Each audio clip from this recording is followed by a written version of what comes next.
Hi, welcome back to the show, One Word a Day. My name is Sophie. I'm a native Chinese speaker. I'm here to share with you what I know about the Chinese language.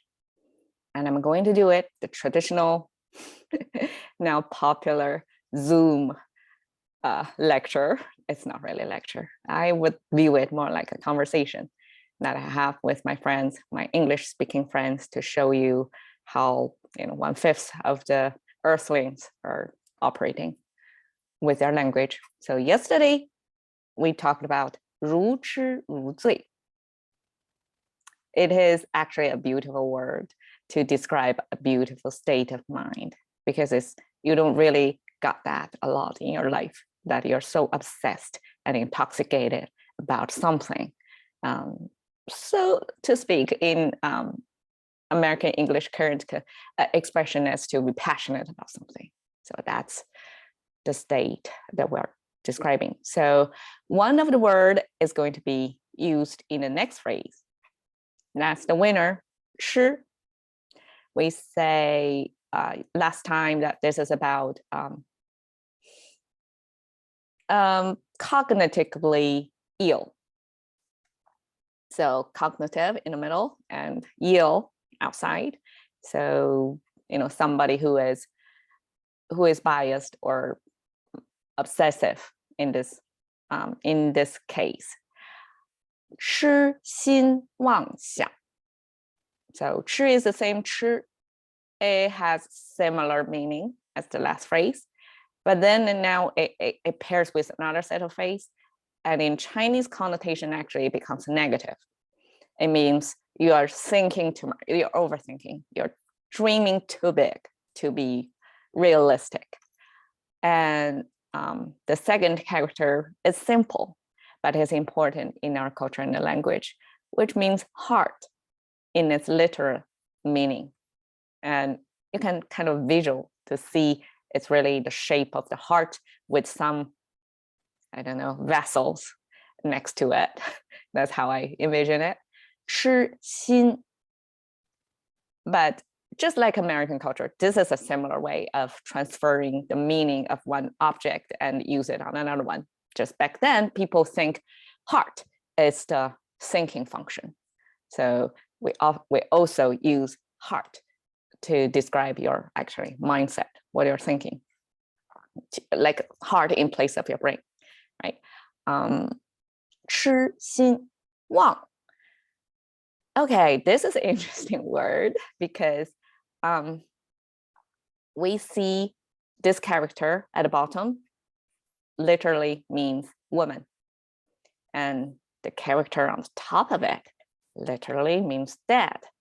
So why dad woman coming together becomes grandiose? That doesn't make sense, right?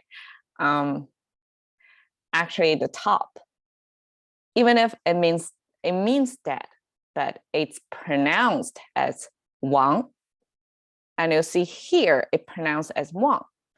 So the top portion actually is a sound maker. It's not a meaning maker. And why woman there? Like woman is the meaning maker here. Why woman means grandiose? So I did a little bit, checking, because as a Chinese user, I don't really think about how it's made up. It turns out that in ancient times, according to the article, that discrimination against women is real. No surprising, right? So I guess it's just culturally, that's another similarity between Chinese American culture, that women, female, this gender is mostly assigned to the attribute of being emotional and irrational, versus the male version as the rational, the logical part. And I mean, I'm not going into the argument of the whole feminism thing, but that's what happened in the past. And that's what we inherit in our word. And luckily, nobody, without me researching it, I wouldn't have known, I'd guessed. But this word is encaptured in the Chinese character to mean irrational. And in this context, it means grandiose, like you're thinking too big, like dreaming too big. And the fourth character, 想. Okay. I think to put it in the third tone actually is appropriate because thinking is a complicated function. And 想, the third tone, is the most complicated pronunciation, like a tonation for Chinese language. So, and often like you think in one way and you may make a turn, right? So that's how thinking goes. And you can see the commonality between these two characters. We both have this hard thing, and except that when used individually, right, that character stands tall. It has to fit the full frame to be as tall as the rest of the characters. But one is used in combination with another character to form the third character, and that becomes proportionally shrink to almost half of the size. But in this case, because this is relatively simple structure, so it's shrunken even more to maybe, I don't know, 2/5 of the vertical length. And this is another, classical. Now you have seen this structure before. Is a top part means is a sound maker, and bottom part is the meaning maker. So it's something related to your cognitive function, which we use heart to represent before. And the top means, pronounced as a 相. We have 相互 means mutual. And here is a sound maker. So it was 香 by itself, but when it used together with heart, it becomes 想. Okay, so that's how we form the word. And I want to, share with you this Chinese painting, another Chinese painting, simply because it looks pretty. I want to end my closing slide in a pretty image, but also I want to use the meaning from it to kind of relate to what we covered today. So 痴心妄想 is a negative criticism of somebody thinking about somebody else as like you are overthinking, you are wishy-washy. That's the expression here, right?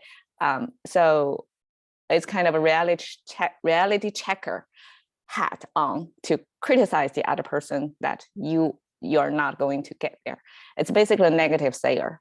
It's like a stopper to your big dreams. And I know in America here, dreaming big is encouraged. That's how we break the mold and be more of ourselves. And that's how we have the possibility to become larger than life, right? But back there, Chinese culture is not totally like negative in this, but there are also like a historical context of why these words came into being. Like there was a whole story of it. So some people could be hallucinating and like overthinking, like a totally unrealistic, almost like a mentally, not really realistic based, that kind of thing. So at that point, we often use this phrase, 痴心妄想. That's how it sounds naturally. And I use the drawing because it has the topic, oftentimes 4 word characters again to say what this picture is about. It's in Chinese culture, this kind of peony, like many layered petals, like a complicated flower, big, bright, really showing off kind of flower, which is very anti-Chinese, as a symbol of being rich. So I guess like for Chinese, like before you becoming rich, you live small, you feel small, like you don't really get much attention. But once you get rich, you show off, you want the whole world to see you. That's why it is, okay, that's just my interpretation. But I use this frame to say, back then in the Chinese culture, dreaming big is not encouraged. So that's a difference. And being rich is a common human motive over there too. Like people want to get rich. So that's one of the most commonly 痴心妄想 aspect of them. Like they really want to be, become somebody big. With that, I hope we all keep our dreams big and we don't really self-criticize and tell us like, no, you're going too big, thinking that way, or say this to another person. I believe in 2021, more than any other time in human history, is a good time to think big. And thank you very much for sharing your time with me today. And I hope to see you again tomorrow. Bye.